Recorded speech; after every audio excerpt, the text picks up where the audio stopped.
Selamat pagi Kota Kasablanka. Selamat datang di acara Jakarta Marketing Week ke-12 di Kota Kasablanka. Perkenalkan, saya Diandra yang akan memandu sesi kali ini dalam 1 jam ke depan. Senang sekali bisa hadir dan bertemu dengan para hadirin semua di pagi hari ini. Baik, tak lupa juga saya ucapkan selamat datang kepada para tamu undangan untuk sesi deklarasi hari ini. Yaitu kepada Bapak Sandiaga Uno, Menteri Pariwisata dan Ekonomi Kreatif. Selamat datang Pak. Ada juga Ibu Desi Ruhati, Deputi Bidang Kebijakan Strategis Kemenparekraf. Ibu Nimada Ayu Martini, Deputi Bidang Pemasaran dan Jajaran Kemenparekraf. Bapak Saptan Nirwander, Founder Indonesia Tourism Forum dan Indonesia Halal Lifestyle Center. Ada Ibu Luciana, Direktur Mall Kota Kasablanka. Selamat datang Ibu. Ada Bapak Didin Dunjadi, ada Bapak Joni Sugiarto, Founder Eljon Indonesia. Bapak Abe Sadewa, Ketua Bidang Pemasaran dan Promosi Gabungan Industri Pariwisata Indonesia. Bapak Iwayan Winawan, Founder and Chairman Ekosistem Hotel dan Villa. Bapak Hermawan Kartajaya, Founder and Chairman of M Corp. Bapak Taufik, Deputy Chairman of M Corp, dan lainnya yang tidak bisa saya sebutkan satu persatu tanpa mengurangi rasa hormat saya. Baik, sebelum kita memulai sesi kali ini, mungkin saya ingin menjelaskan sedikit ya tentang sesi yang akan kita sama-sama saksikan hari ini. Sesi hari ini adalah sesi Deklarasi Wonderful Indonesia 2030 yang merupakan wujud komitmen para stakeholders pengembangan pariwisata Indonesia yang mengedepankan SDGs 2030. Deklarasi kali ini akan didahului oleh keynote speech dari Bapak Sandiaga Uno selaku Menteri Pariwisata dan Ekonomi Kreatif. Dilanjutkan dengan pembacaan deklarasi oleh para stakeholders pariwisata Indonesia dan diserahkan kepada Kementerian Pariwisata dan Ekonomi Kreatif Indonesia. Lalu acara ini akan dilanjutkan dengan talk show bersama dengan para stakeholders pariwisata yang akan membahas program implementasi dari Deklarasi Wonderful Indonesia 2030 beserta usulan program untuk jajaran Kemenparekraf yang akan datang. Baik, sebelum kita mulai sesi kali ini, saya persilakan kepada Bapak Hermawan Kartajaya, Founder dan Chairman of M Corp untuk memberikan kata sambutan. Kepada Bapak Hermawan, waktu dan tempat kami sediakan. Ya. Assalamualaikum warahmatullahi wabarakatuh. Selamat pagi Pak Menteri. Jadi Pak Menteri tadi datang pakai Ioniq 5. Jadi sudah cocok ini. Wonderful Indonesia Impact. Jadi saya masih ingat Pak Menteri waktu ini orang Bali, jadi waktu orang Bali pertama bikin Bali kembali supaya lebih optimis waktu pandemi. Saya bilang Bali kembali ke masa depan. Tidak boleh cuma mendatangkan kembali turisnya. Dan sekarang kenyataan toh, saya barusan ke Bali ditraktir Pak Winawan yang sekarang ngelola 8 villa di Bali. Ini Pak orangnya. Dan saya melihat memang laundry pun mengklaim bahwa ini bebas sampah dan sebagainya, airnya kurang dan sebagainya. Terus hotelnya beliau sendiri itu one check in, one tree. Jadi kok zaman dulu mana ada kayak gitu. Ya toh, terus spa di dia berapa kali gitu disumbangkan untuk suara hati. Bumi Sehat, yang CNN Hero yang ada di Ubud yang melahirkan bayi-bayi yang tidak punya bapak biasanya. Tapi sekarang selebriti malah ke sana, Pak. Selebriti malah ke Bumi Sehat, bayar mahal. Nah, dulu mana mau ke rumah sakit yang kayak begitu itu. Rumah sakit sederhana tapi certified semua didirikan oleh orang Filipina yang tinggal di Indonesia. Tapi CNN Hero dia. Jadi dunia memang berubah. Makanya saya minggu lalu ini beruntung punya teman kayak Pak Menteri Pariwisata ini langsung aja saya tawarkan Pak, ini injury time untuk Kementerian Pariwisata. Siapa menteri berikutnya kan tidak tahu. Tapi yang penting pada saat-saat ini Menteri Pariwisata ini meninggalkan satu kenang-kenangan, ya toh, di mana Wonderful Indonesia jangan Wonderful Indonesia toh, tapi dideklarasikan oleh berbagai asosiasi dan dinas Wonderful Indonesia Impact kan gitu Bu Deputi ya. Jadi jangan Wonderful Indonesia Wonderful kalau impact, ada impactnya ke planet. Jadi sekarang itu istilah impact itu beda sama sustainability. Kalau sustainability 17 prinsip SDG itu. Kalau impact ya people, prosperity, kemudian Planet Peace and Partnership, 5P singkatan dari 17 itu. Jadi bukan bagaimana mensustainablekan bisnis kita, tapi bagaimana membuat supaya impact-nya kepada planet ini bagus, impact-nya kepada people bagus, prosperity, peace and partnership. Kalau 5P itu dipegang, profit datang sendiri katanya ini. Jadi sekarang dibalik Pak Menteri, bukan creating value with values, tapi creating values dulu. Nanti profit itu akan datang sendiri. Tidak tahu percaya apa enggak pada pengusaha turisme ini. Makanya kita ngajak asosiasi hari ini, ayo kalau percaya di situ, maka sekarang dibalik, bukan value with values, tapi values dicapai dulu, value itu akan datang sendiri. Kalau sekarang kita lupa pada values, maka value tidak akan datang, profit tidak akan datang. Lihat aja sekarang orang terkaya di Indonesia Pak Prayogo Pangestu, karena punya renewable energy. Renewable energy tidak peduli dia profit atau enggak, nanti pokoknya renewable energy dulu. Mendadak harga sahamnya menjadi paling tinggi. Coba itu sebagai contoh. Ini ada Pak Joni Sugiarto juga, businessman di sini, bahwa bisnis itu sekarang bukan untuk cuan. Makanya saya kalau foto pakai cuan ini, wah mikir-mikir aku. Ya toh, jangan cuannya dulu, tapi values-nya dulu, nanti cuan itu akan nyusul dengan sendirinya. Karena customer berubah, shareholder berubah dan sebagainya. Pak Menteri sendiri kan punya saham di mana-mana. Tentunya sekarang milih perusahaan yang renewable, yang gitu-gitu. Kalau enggak gitu ya setengah mati. Coba lihat aja sekarang Tesla naik turun harganya, tapi baru tadi pagi saya baca bahwa Elon Musk menjual karbon. Jadi Tesla itu diklaim sekarang tidak mengeluarkan energi kotor selama berapa tahun, itu bisa dijual kepada perusahaan mobil yang kotor-kotor katanya. Nah ini dunia ini berubah semua, accounting juga berubah dan sebagainya. Itu Pak Menteri, pembukaan saya enggak banyak-banyak. Jadi Pak Menteri silakan memberikan keynote speech ini ya. Mana MC-nya tadi? Terima kasih dan terima kasih atas kehadiran. Tepuk tangan untuk Pak Menteri kita Pak Sandiaga Uno. Baik, sekali lagi terima kasih kepada Bapak Hermawan Kartajaya atas sambutannya. Tanpa berlama-lama lagi, kita langsung saja masuk ke sesi deklarasi Wonderful Indonesia 2030 yang hari ini diawali dengan keynote speech dari Bapak Sandiaga Salahuddin Uno selaku Menteri Pariwisata dan Ekonomi Kreatif Indonesia mengenai refleksi kondisi kepariwisataan Indonesia tahun 2019 sampai dengan tahun 2024. Untuk itu kami mengundang Bapak Sandiaga Salahuddin Uno untuk naik ke atas panggung. Waktu dan tempat kami sediakan.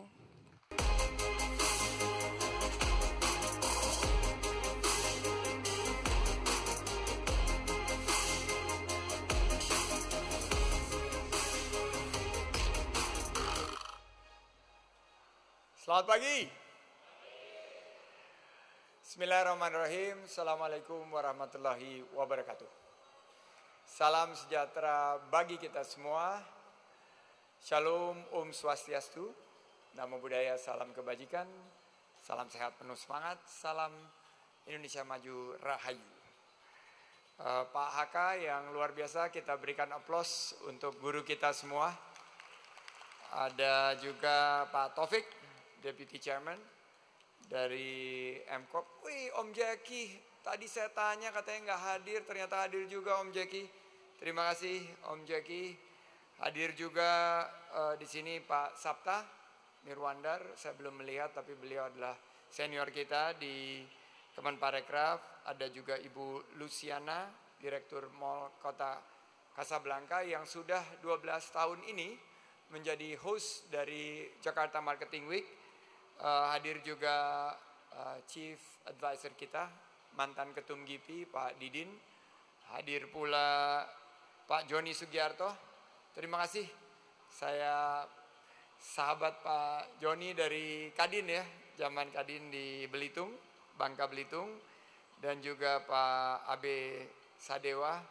Terima kasih sudah hadir dari GIPI. Dan yang luar biasa kita beri tepuk tangan kepada Pak Iwayan Winawan. Yang alhamdulillah sebagai Chairman Ekosistem Hotel dan Villa telah menggagas one check-in, one tree being planted.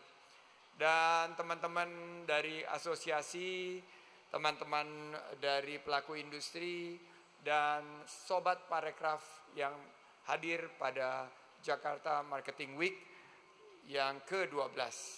Sedikit untuk Pak Hermawan ingin perkenalkan Pak. Ini murid-murid Bapak semua, karena sebetulnya kalau bicara Wonderful Indonesia ini banyak sekali torehan prestasi dan ideas dan knowledge dari Pak Hermawan Kartajaya. Pertama Ibu Deputy Desi di bidang kebijakan strategis, dan kita sudah mencanangkan bahwa sustainability and quality tourism adalah masa depan pariwisata kita. Kita tidak menghitung jumlah wisatawan yang datang saja, tapi kita menghitung kualitasnya dan aspek berkelanjutannya, sustainability. Di belakang Bapak ada dua talenta-talenta muda kita, untuk Markom Pak Titus, dan untuk kajian strategis ada Bu Ayu. Nah ini juga murid-murid Bapak di marketing saat Bu Nia dan Pak Arif Yahya masih bertugas di Parekraf. Dan bicara Wonderful Indonesia, tidak wonderful kalau tidak diawali dengan pantun pembuka. Mohon cakepnya. Jangan disebar jika itu rahasia. Nanti bisa jadi bahaya. Mari dukung deklarasi Wonderful Indonesia agar sektor parekraf semakin berdaya. Pak HK ini luar biasa, karena minggu lalu WA saya bilang, San, ini kita mau lakukan Jakarta Marketing Week, kita gunakan platform ini untuk meluncurkan Wonderful Indonesia Impact yang akan menjadi peta jalan kita menuju 2030, di mana kita akan menetapkan pengurangan emisi karbon di sektor pariwisata sampai dengan 50% di 2035. Per hari ini, Pak Hermawan, sektor pariwisata menyumbang 8% dari emisi karbon dunia. Mulai dari hotel, restoran, dan sampai kepada transportasi, food loss dan food waste, penggunaan air dan lain sebagainya. Jadi for your information Pak, ini saya kemarin baru saja selesai mengadakan the second UN Tourism Conference on Women Empowerment. Pesertanya 500 Pak. Pesertanya 500 dari berbagai belahan dunia, rata-rata perempuan, karena di Parekraf ini didominasi oleh perempuan. Karena kalau kita berwisata, siapa yang menentukan tempat liburan? Suami atau istri? Istrinya. Yang bayar siapa? Nah, ternyata 500 peserta, sekitar 50% dari luar negeri, kita menghitung jejak karbonnya. 250.000 kilogram emisi CO2-nya. Berarti itu kalau dikonversi harus menanam 9.001 pohon mangrove. Dan itu harus kita lakukan. Ini konvensi kecil, hanya 500 yang berpartisipasi. Dan 60% dari emisi karbonnya itu dihasilkan oleh sektor transportasi. Nah ini yang menjadi sebuah pemikiran bagi kita, bagaimana kita di sektor parekraf, bagaimana pasca pandemi COVID-19 kita not only recover stronger, tapi recover greener. Kita bisa lebih hijau ke depan.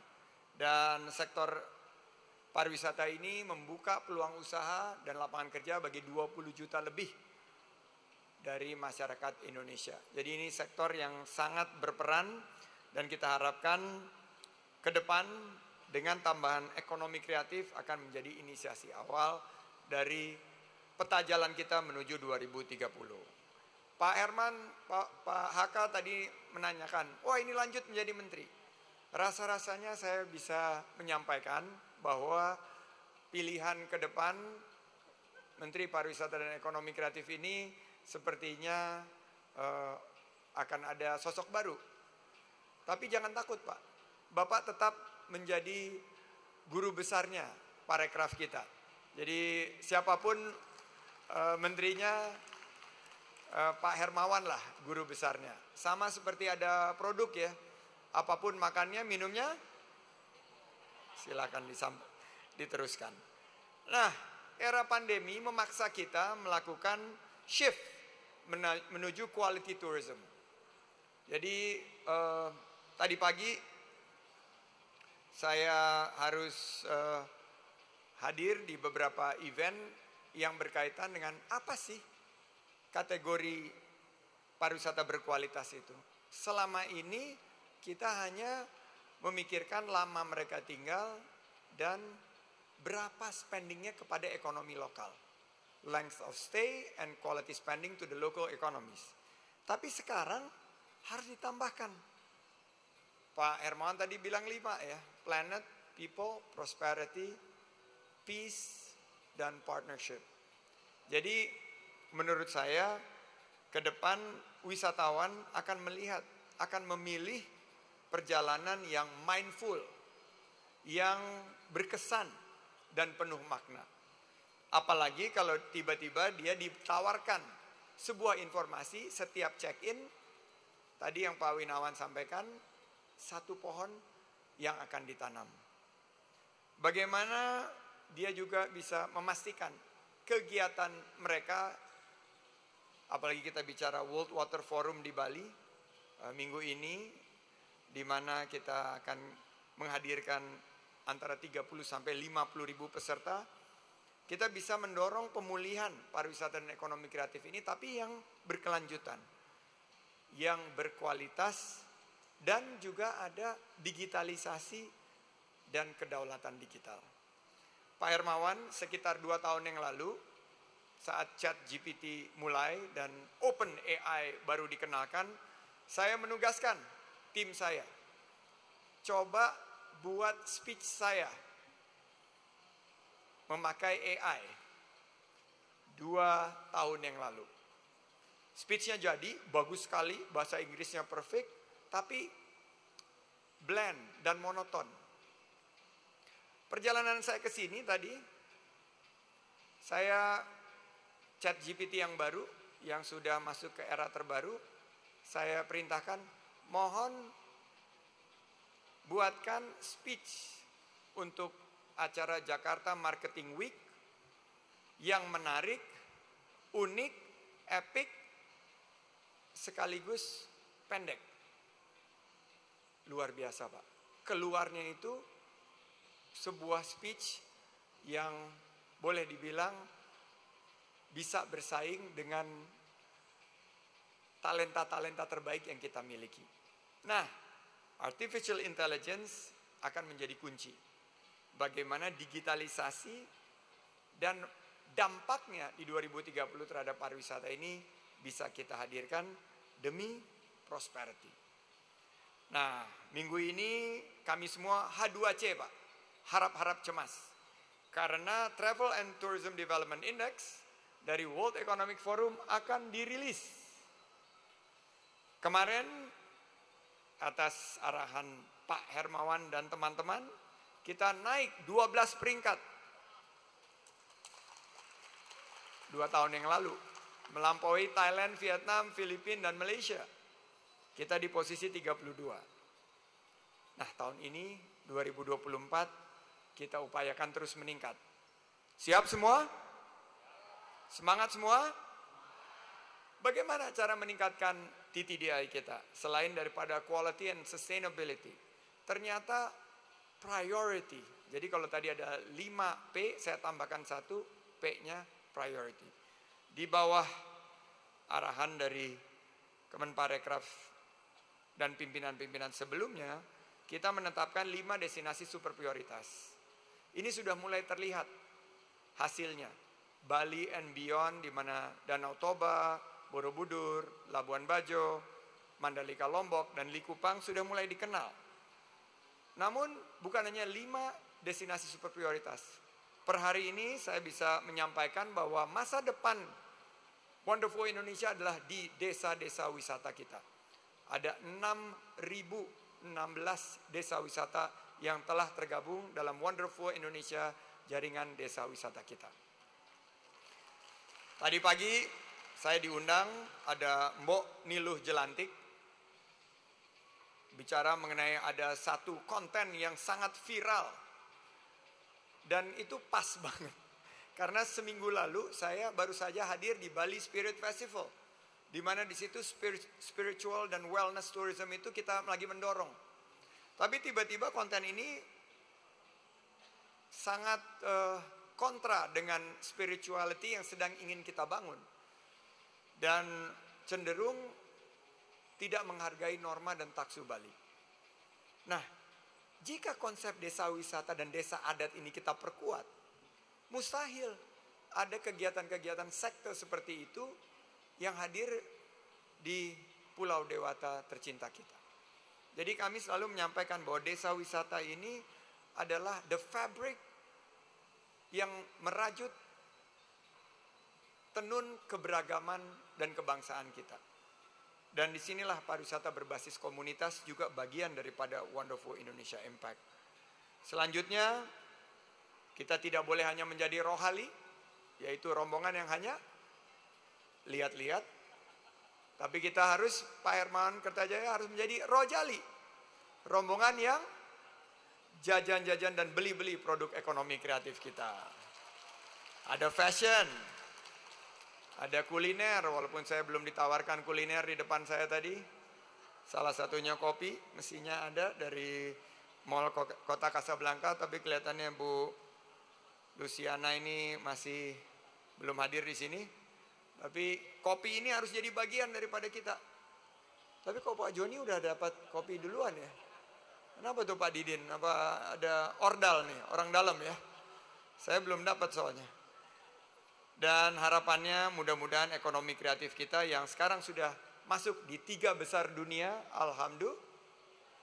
Setelah Amerika, Korea, kita sudah masuk 3 besar dunia dengan kontribusi terhadap PDB di angka 8%. Jadi kalau saya bilang Amerika Serikat punya Hollywood, Korea punya drakor, kita punya drahor, drama horor. Kalau Amerika punya country music, jazz music, Korea punya K-pop, kita punya D-pop, yaitu dangdut koplo. Dan kalau Bapak Ibu tidak mendukung musik dangdut, sungguh terlalu. Jadi kita harus mendukung musik dangdut. Kalau tidak, sungguh terlalu. Ini dangdut kita sudah diminati mulai dari Turki. Ada pemusik dangdut dari Turki sampai ke Korea, di mana dangdut kita menjadi official music for warming up dari Liga Bola Voli Perempuan Korea. Jadi untuk pemanasan, perenggangan itu menggunakan lagu dangdut. Nah ini yang saya harapkan ekonomi kreatif kita akan terus berkembang dari 8% menjadi lokomotif ekonomi kreatif yang inklusif. Terakhir Pak, kami mendorong semangat kolaborasi dengan sinergi melalui semangat 4As, yaitu kerja keras, kerja cerdas, kerja tuntas, dan kerja ikhlas. Itulah moto daripada kita. Ini untuk NKRI dan Merah Putih. Kami yakin dengan peluang yang ada, kita akan dorong perekonomian dan meningkatkan kesejahteraan masyarakat. Dengan Jakarta Marketing Week 2024, saya masih ingat di mungkin 10-12 tahun yang lalu saya masih CEO Pak, menerima award dari Bapak atas nama Pak William Surajaya.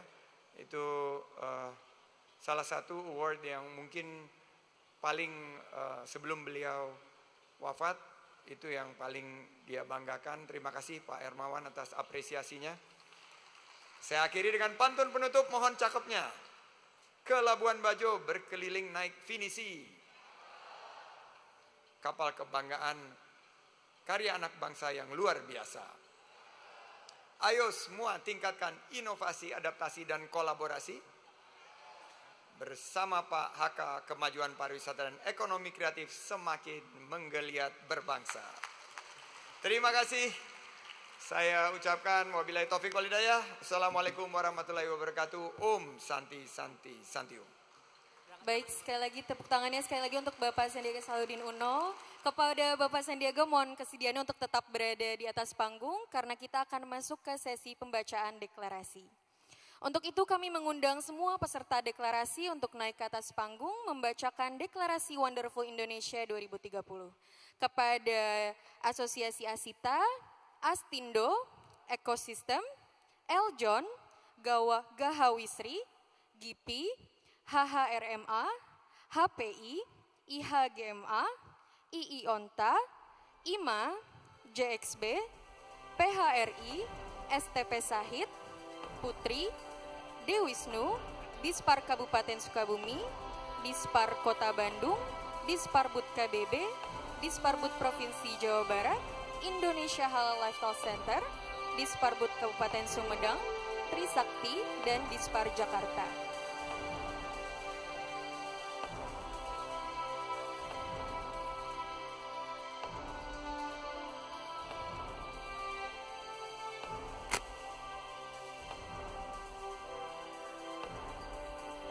Baik, sekali lagi kepada nama-nama yang sudah saya sebutkan, harap maju ke atas panggung untuk membacakan deklarasi Wonderful Indonesia 2030.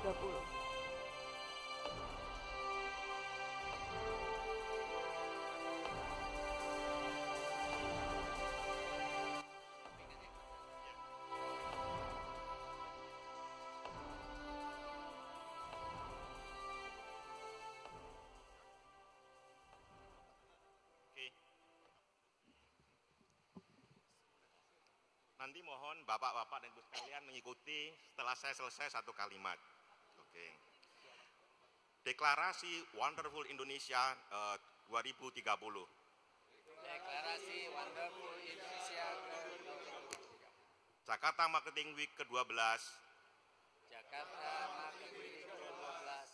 15 Mei 2024. 15 Mei 2024.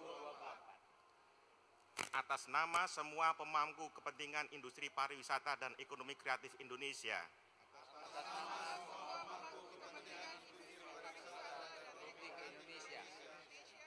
Yang hari ini berkumpul pada hari pertama Jakarta Marketing Week 2024.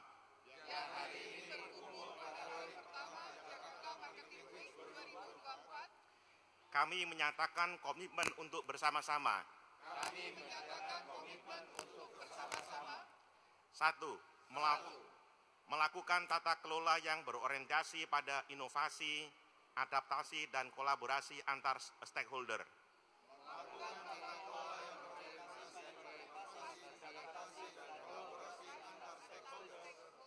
Secara inklusif untuk mewujudkan sektor pariwisata yang berkontribusi dalam perwujudan SDGs 2030 di Indonesia.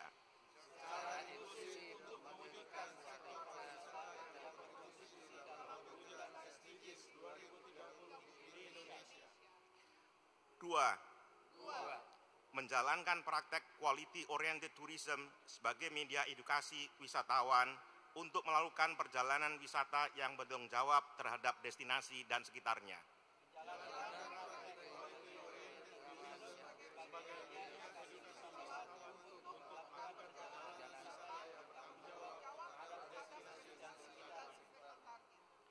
Tiga, menjadikan sektor pariwisata sebagai alat peningkatan kesejahteraan pelaku industri dan masyarakat lokal,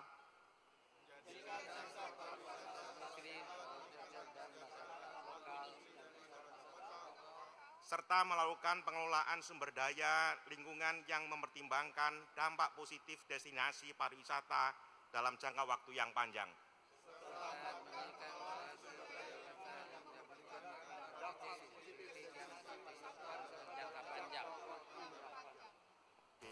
Terima kasih.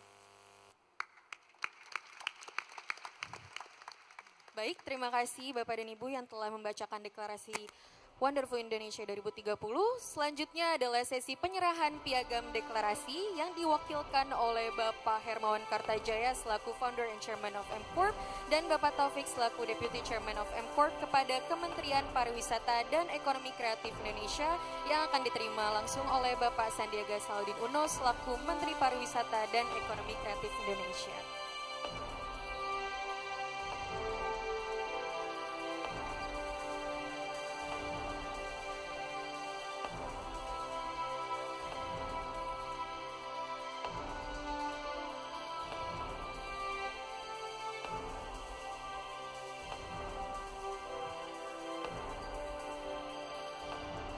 Kepada para pengunjung, mari kita bagikan momen spesial ini di kamera masing-masing.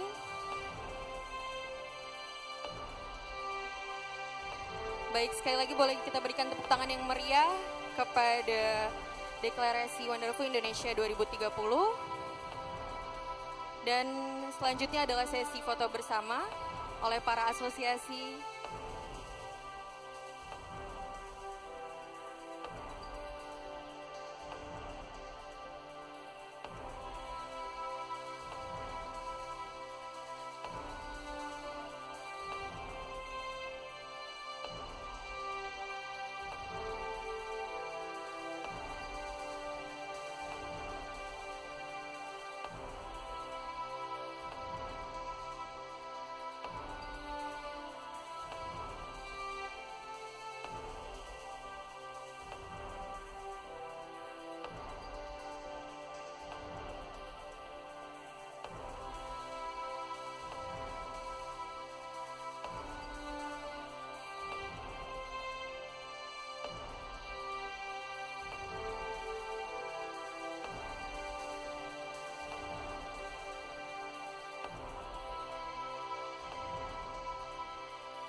Baik, sekali lagi kita berikan tepuk tangan yang meriah. Semoga deklarasi ini dapat menjadi momentum perkembangan bagi sektor pariwisata Indonesia yang semakin berorientasi pada berkelanjutan dan memberikan dampak positif.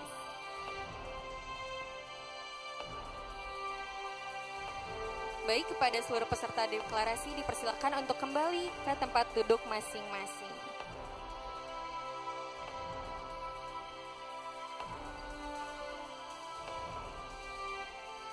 Baik, untuk para hadirin dimohon untuk tidak beranjak dulu karena setelah ini kita akan lanjutkan dengan sesi talk show dengan para panelis kita yang akan membahas program implementasi dari Deklarasi Wonderful Indonesia 2030 beserta usulan program untuk jajaran Kemenparekraf yang akan datang. Sesi talk show ini akan dipandu oleh moderator kita yaitu Bapak Ardi Ridwansyah selaku COO dari Marketplace Institute. Baik, tanpa berlama-lama lagi, mari kita sambut Bapak Ardi Ridwansyah untuk naik ke atas panggung dan memandu acara talk show pada hari ini. Kepada Bapak Ardi, waktu dan tempat kami sediakan.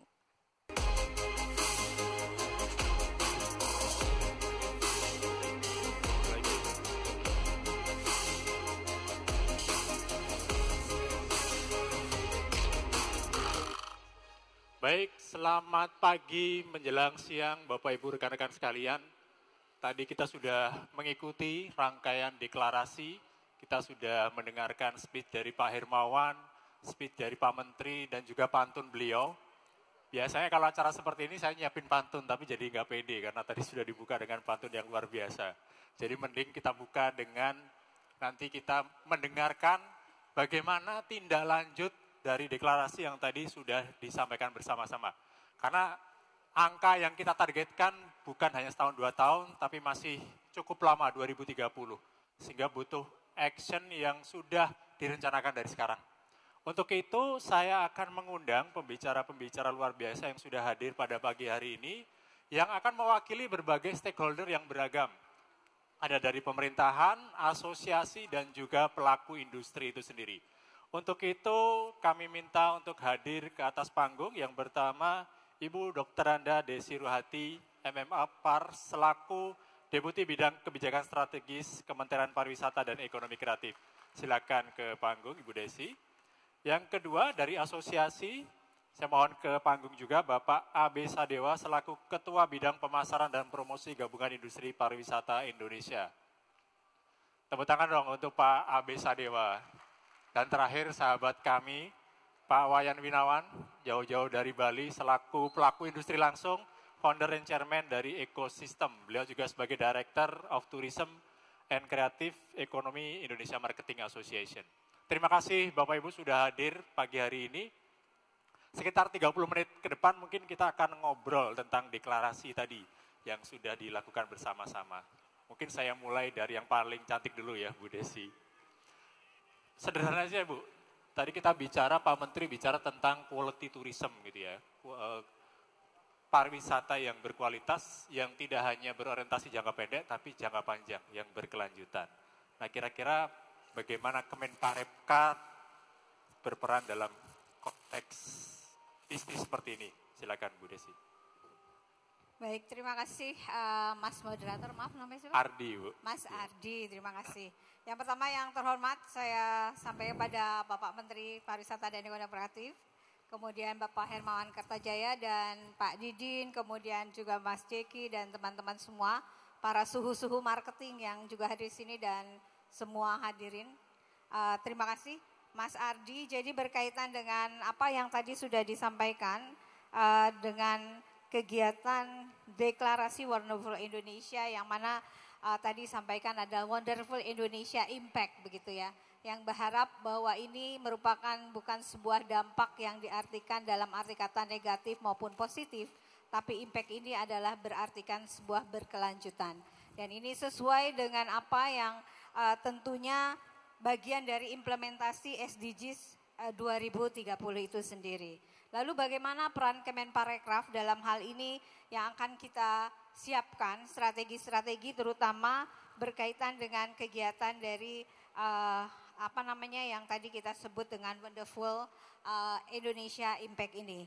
Jadi kita tahu bahwa di Indonesia saat ini tentu sudah ada beberapa hal yang sering kita lihat sebagai satu bentuk fenomena-fenomena yang juga tentu ini menjadikan kita harus terus berpikir dan bersiap sehingga kita dapat melakukan visi dan misi juga arah kebijakan yang tepat dalam melaksanakan pembangunan pariwisata yang berkelanjutan.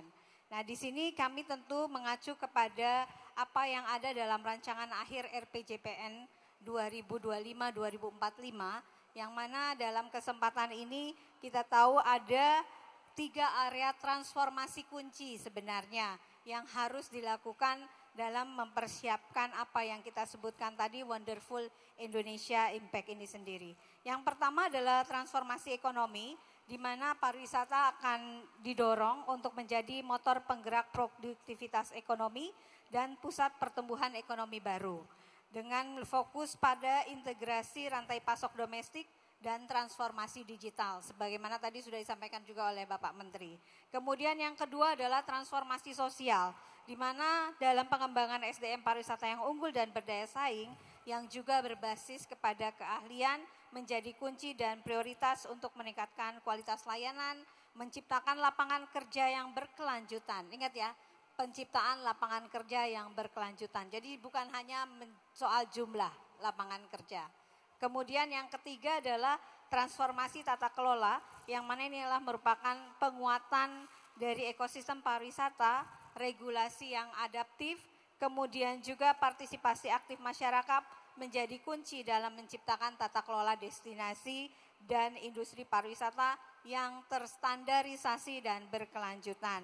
Jadi dari ketiga transformasi ini perlu landasan yang kuat dan juga ketahanan sosial budaya dan ekologi, yang mana ini berarti bahwa pariwisata kita ke depan perlu memperhatikan kemajuan kebudayaan dan kelestarian lingkungan serta ketahanan terhadap bencana. Ini menjadi dasar bagi kami dalam menyiapkan program-program keberlanjutan di dalam pembangunan kepariwisataan. Demikian Mas Ardi.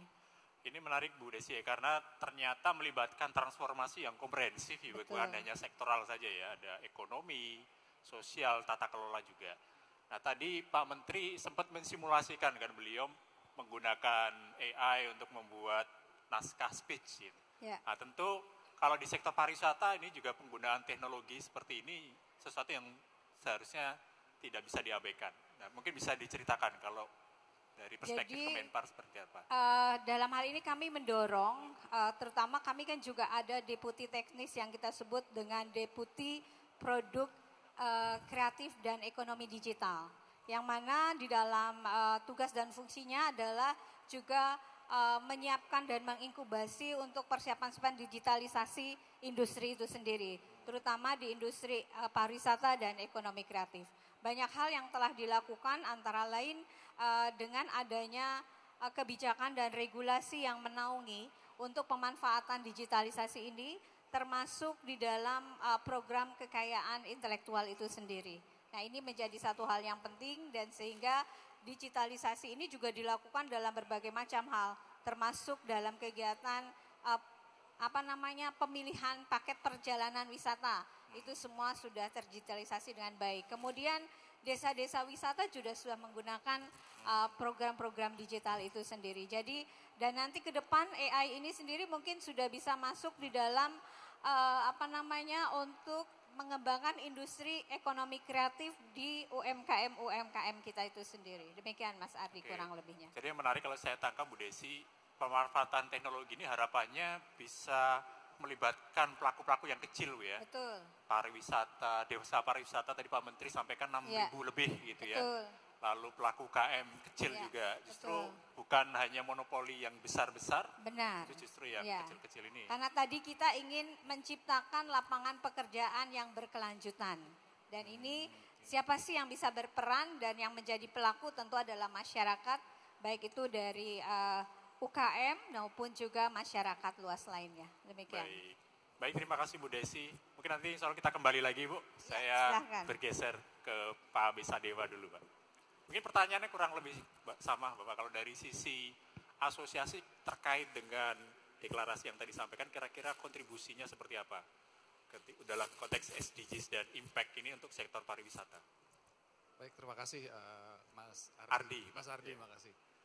Mungkin kami kalau di GIPI, di Gabungan Industri Pariwisata Indonesia, di mana anggotanya ini ada sekitar 34 asosiasi, tentunya kami mendorong pariwisata yang berkelanjutan. Tapi tadi Pak Hermawan sampaikan, kita jangan cuma bicara keberlanjutan, tapi juga bicara mengenai impact. Kalau kita tambahin lagi keberlanjutan dan ketahanan, jadi sustainability dan resiliency. Jadi kita ngalamin 3 tahun yang lalu, 3 tahun sepanjang pandemik 2020 sampai 2022 lah katakan ya.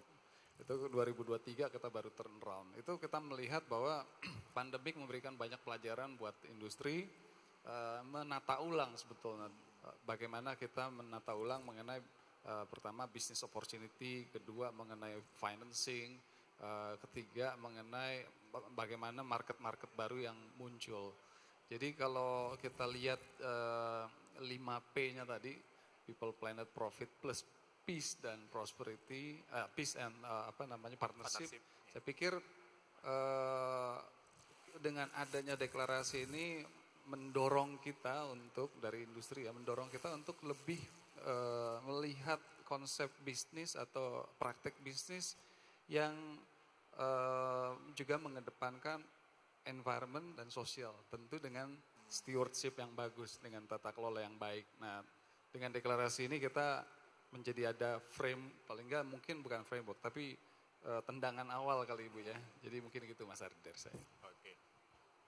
Tadi sama juga dengan pertanyaan ke Bu Desi juga. Kalau dari pengalaman Bapak dan pengalaman berinteraksi dengan sesama teman-teman di asosiasi juga pelaku industri, sejauh mana Bapak melihat adopsi teknologi digital ya di sektor pariwisata? Kan selama pandemi kemarin ada akselerasi transformasi digital. Semua sektor dipaksa untuk mengadopsi teknologi digital dan akhirnya berlanjut sampai sekarang.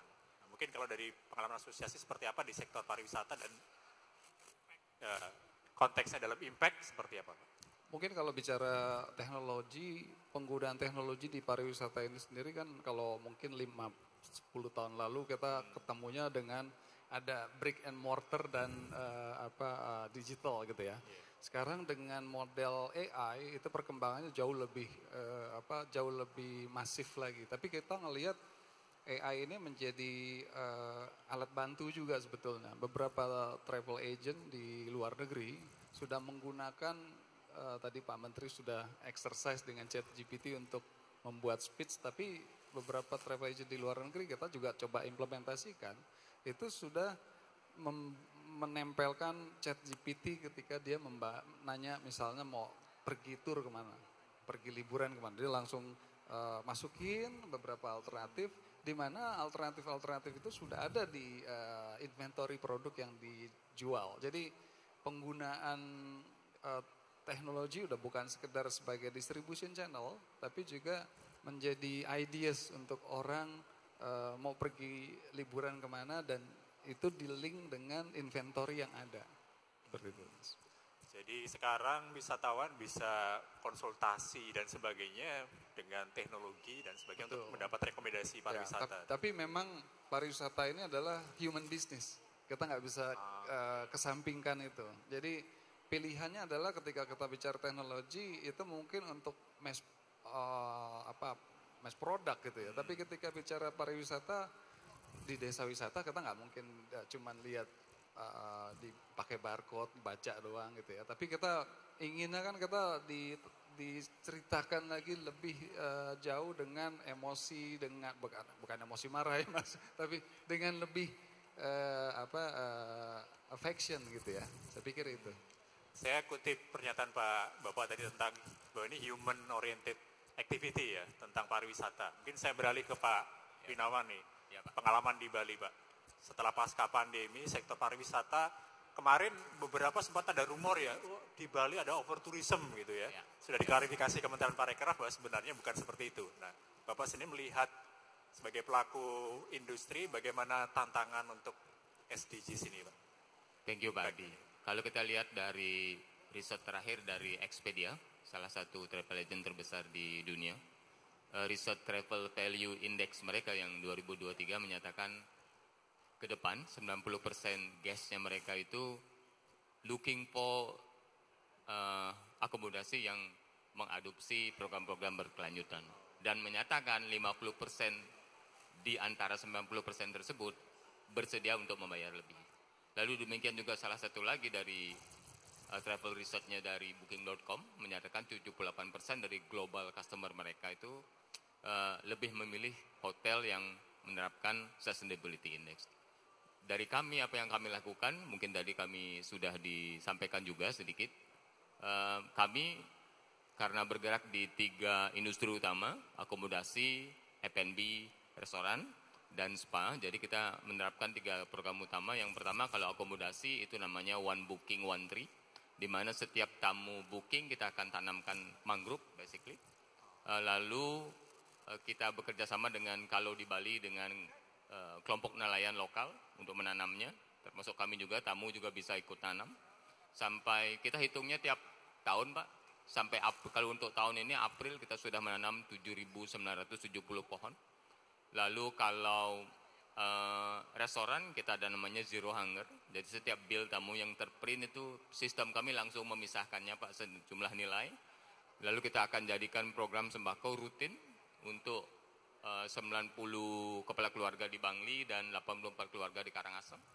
Lalu kalau spa, kita bekerja sama dengan Bumi Sehat, demikian juga sama, setiap tamu yang spa akan menyumbangkan sejumlah dana, kita print out dari sistem billing kita otomatis untuk menyediakan pelayanan melahirkan gratis, edukasi kesehatan untuk ibu-ibu yang hamil, dan juga untuk membantu rekan-rekan kita yang SIP positif. Itu Pak, thank you. Oke, mungkin sambil teman-teman kalau tadi ada foto-foto bisa ditampilkan juga aktivitas Pak Winawan juga. Thank you. Ini pertanyaan yang agak sensitif mungkin Pak Win, dan ini saya temukan ketika bicara impact, bicara SDGs di industri yang lain ya. Tapi saya mungkin ada sebagian pelaku industri pariwisata yang punya pikiran yang sama.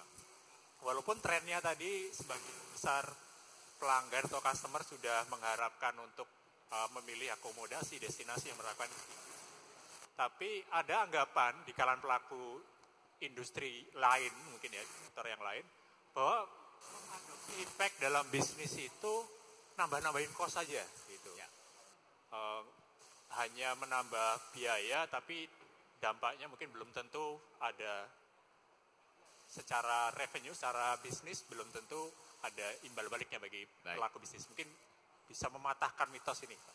Baik, Pak. Kami menerapkan 2 measurement, Pak. Kalau dari sisi finansialnya mungkin seperti pada umumnya kita menerapkan return on investment calculation-nya. Lalu dari program social impact kita juga menghitungnya melalui SROI namanya, Social Return on Investment. Jadi kita ada 2 report yang which is kita juga lakukan itu untuk mempertanggungjawabkan karena kami juga mendapatkan funding dan investment dari beberapa investor. Jadi itu bisa kita pertanggungjawabkan dari sana. Demikian juga kami adalah salah satu dari signatory dari Glasgow Declaration, Pak. Yang mana kita berkomitmen untuk mengurangi emisi kita 50% di 2030 dan menuju net zero di 2040. Tetapi kenapa kita ikut Glasgow Declaration tersebut? Untuk memastikan diri kami itu teraudit dengan baik. Kami melakukannya dengan konsisten, terlapor, dan agar tidak menjadikan program-program ini hanya marketing side semata gitu. Jadi benar-benar ingin melakukannya karena kita tiap tahun kalau deklaratornya Glasgow Declaration, salah satunya Kementerian Pariwisata juga, kita harus submit tiap tahun sekali report kita. Jadi itu memastikan kita tidak melakukan itu hanya semata untuk tujuan jualan gitu. Jadi impact yang sesungguhnya gitu, Pak. Thank you.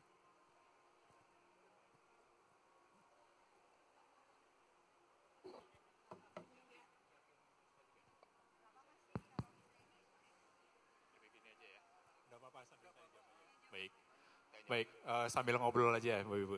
Nah, tadi kalau dari sisi pelaku industri seperti tadi Pak Win, saya balik lagi Bu, dari sisi pengambil kebijakan Bu Desi. Tantangan mungkin ya, selalu kan kalau ada inisiatif baru, sebagus apapun itu pasti di lapangan akan ada banyak tantangan.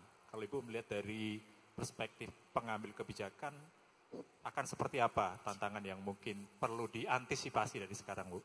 Baik, terima kasih Mas Ardi. Jadi dalam hal ini ada beberapa tantangan utama dalam pengembangan dari kepariwisataan masa ini. Saya akan membiasakan bilang kepariwisataan gitu ya, bukan pariwisata. Kan tourism itu artinya sebenarnya kepariwisataan. Itu bahasa bakunya memang seperti itu Bu ya? Iya betul. Kepariwisataan. Jadi supaya ketentuan umumnya nih jelas gitu. Nanti turunannya baru ada lagi. Setuju ya? Setuju. Mari kita populerkan kepariwisataan. Ya. Jadi dalam hal ini, dalam pengembangan kepariwisataan di Indonesia, seperti apa yang tadi sudah disampaikan, tentu ada beberapa hal yang menjadi tantangan. Yang pertama adalah resiko perubahan iklim. Itu udah pasti ya, ini akan menjadi tantangan besar dalam 1 dekade ke depan. Kemudian juga krisis ekonomi, inflasi, dan konflik geopolitik. Kita lihat nih ya, geopolitik yang makin sedang tidak menentu. Mudah-mudahan ke depan nanti jadi lebih bagus, insya Allah.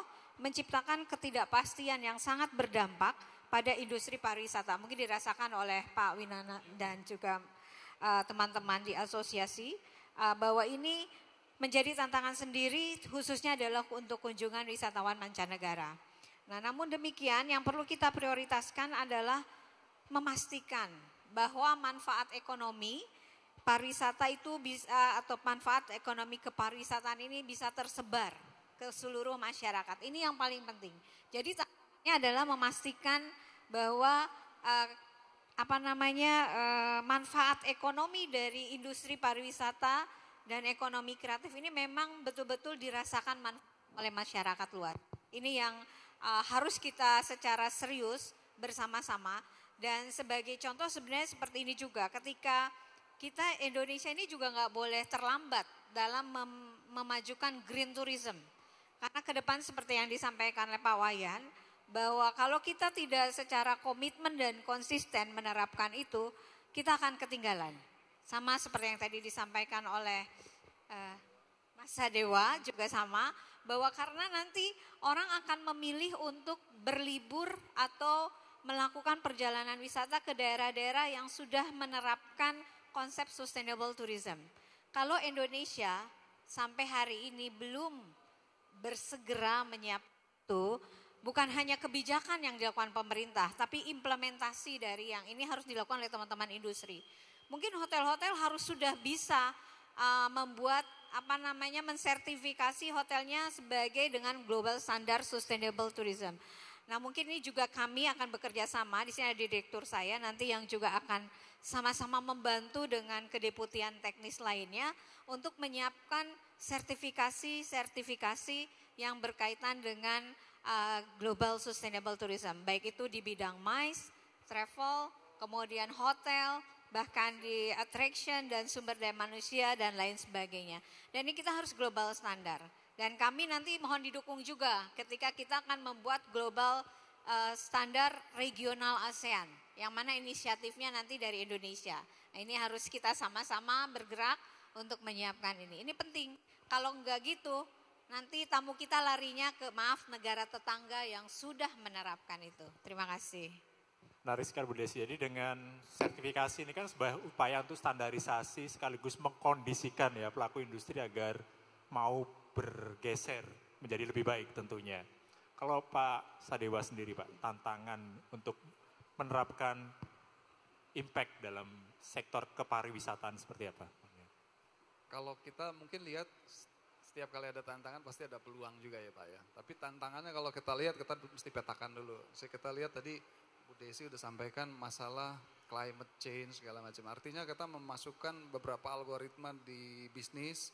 Tantangannya salah satunya ada climate change, ada kurangnya atau degeneratifnya natural resource kita, baik itu air bersih, makanan, energi, termasuk mengenai policy. Policy menjadi tantangan juga sebetulnya kalau tidak diimbangi dengan industri yang bisa mengadop daripada regulasi. Artinya regulasi juga harus hadir yang dapat memberikan tempat bagi industri. Nah, dengan membaca atau memetakan tantangan ini, maka kita bisa melihat opportunity-nya baru. Nah, saya pikir opportunity-nya masih banyak destinasi yang mungkin bisa dikelola dengan pendekatan regenerative tourism. Juga ada banyak untapped market yang kita masih bisa sasar. Khususnya tadi bicara mengenai market-market yang green. Kita ngelihat sekarang justru anak-anak muda yang lebih mencari values daripada perjalanan. Maka itu ada banyak perjalanan yang sifatnya travel for change gitu. Tadi yang Pak Winawan punya program One Room, One Booking, One Tree, itu values yang sekarang dicari. Jadi saya pikir dengan mencari market yang tepat, sustainability atau impact juga akhirnya dapat dicapai gitu. Tapi kita lihat juga strateginya ketika sudah ada challenge dan sudah dipetakan opportunity-nya. Kita lihat strateginya pertama ada quick response betul. Bagaimana kita di asosiasi bersama teman-teman industri menyiapkan satu langkah quick response kalau ada hal-hal yang sifatnya mitigatif. Lalu pendekatan multi stakeholder juga menjadi penting. Lalu juga integration kolaboratif, karena ini apalagi GIPI dengan banyak asosiasi di bawahnya Ibu ya. Lalu juga komitmen dan konsistensi, dan terakhir mungkin environmentally friendly approach. Jadi saya pikir setelah kita bisa petakan masalahnya, kita lihat peluangnya, kita bangun strateginya gitu. Oke, menarik tadi mungkin ini saya geser ke Pak Win tadi. Pak Sadewa menyatakan di balik tantangan ada peluang, salah satunya generasi baru yang lebih peduli termasuk dalam konteks memilih destinasi pariwisata. Tadi Pak Win juga menyinggung riset global tadi Pak. Nah, mungkin Bapak bisa mengomentari ini, memang generasi baru terutama di Indonesia ya, Gen Z ini ya mereka punya ada peluang tapi pasti ada tantangan juga ya menghadapi generasi baru ini dalam konteks pariwisata. Atau secara umum tantangan yang Bapak lihat di lapangan seperti apa untuk konteks impact ini? Kalau kita lihat kalau generasi sekarang ya,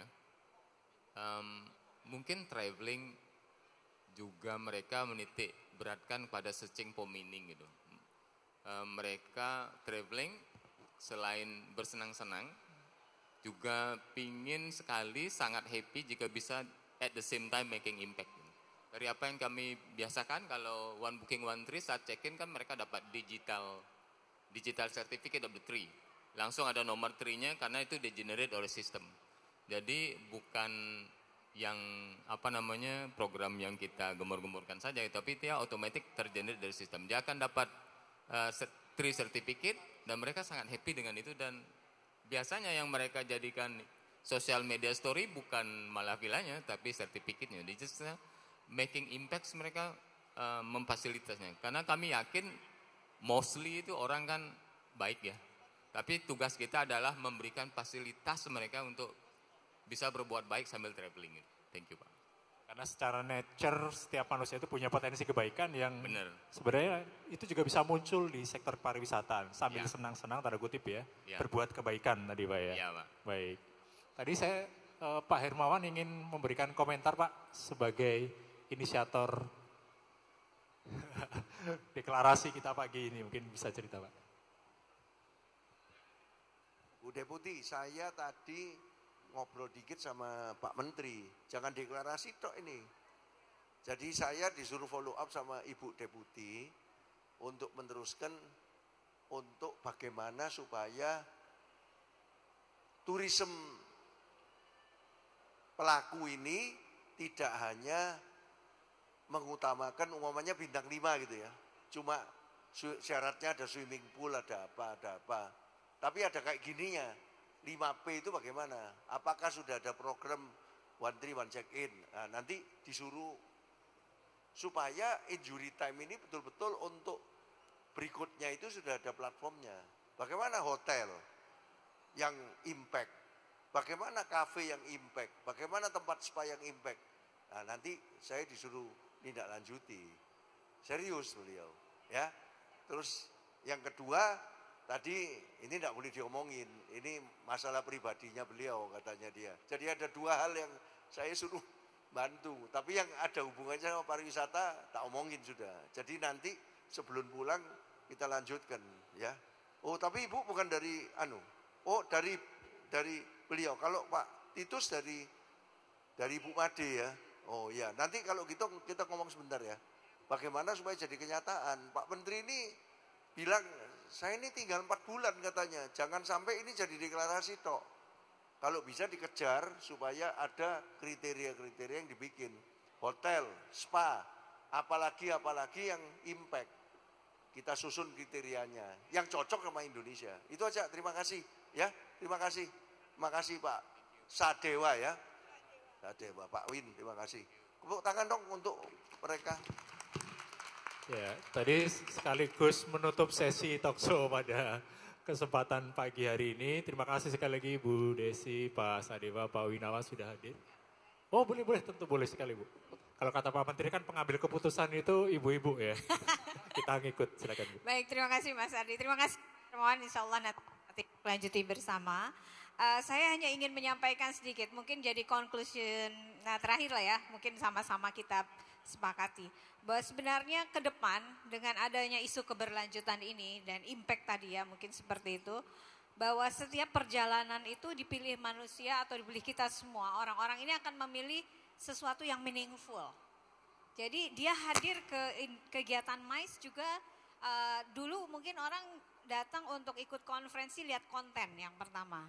Tapi sekarang bagaimana itu menjadi memiliki arti dalam konektivitas di antara dia dengan temannya, konektivitas dengan alam dan lain sebagainya seperti yang dilakukan oleh Pak Wayan gitu ya. Jadi ini adalah meaningful connection yang kemudian menjadi meaningful mind bagi setiap orang dan ini menjadi landasan buat kita bersama untuk bisa mengimplementasikan keberlanjutan maupun apa yang tadi di dalam deklarasi Wonderful Indonesia Impact. Begitu dan itu harus kita terapkan dalam komitmen kita bareng-bareng, tidak hanya saya sendirian dan teman-teman atau kami pemerintah yang membuat regulasi atau sebagai regulator saja. Mungkin demikian, tapi kami butuh dukungan semua pihak dalam mengimplementasikan. Terima kasih. Oke, terima kasih Bu Desi. Jadi kesimpulan yang meaningful tentang pentingnya meaningful tourism Bu ya, kalau saya bisa simpulkan. Baik, sekali tepuk tangan untuk pembicara yang sudah hadir pada pagi ini. Berikutnya kami minta ke atas panggung Pak Taufik selaku Deputy Chairman Makles MKOP dan sekaligus Director of Makles Tourism untuk memberikan apresiasi kepada pembicara-pembicara kita.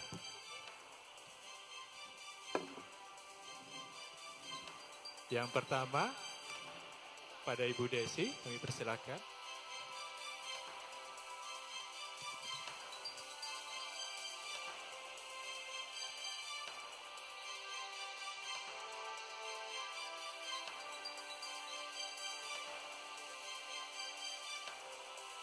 Pak Sadewa dari GIPI, tepuk tangan.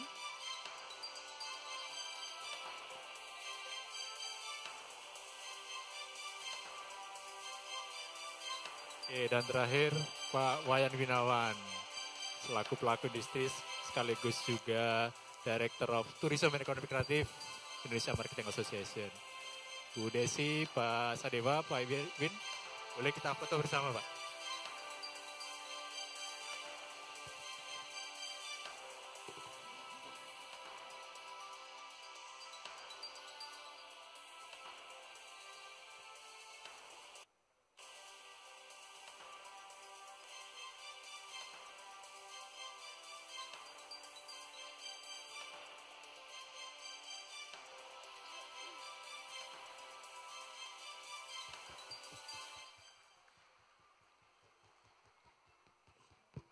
Baik, demikian tadi sesi talkshow pertama di hari pertama Jakarta Marketing Week, dan sekedar mengingatkan bahwa ini acara akan berlangsung selama 5 hari dan setiap sesinya akan ada banyak acara-acara yang bisa Bapak Ibu ikuti. Ada talkshow, bedah buku,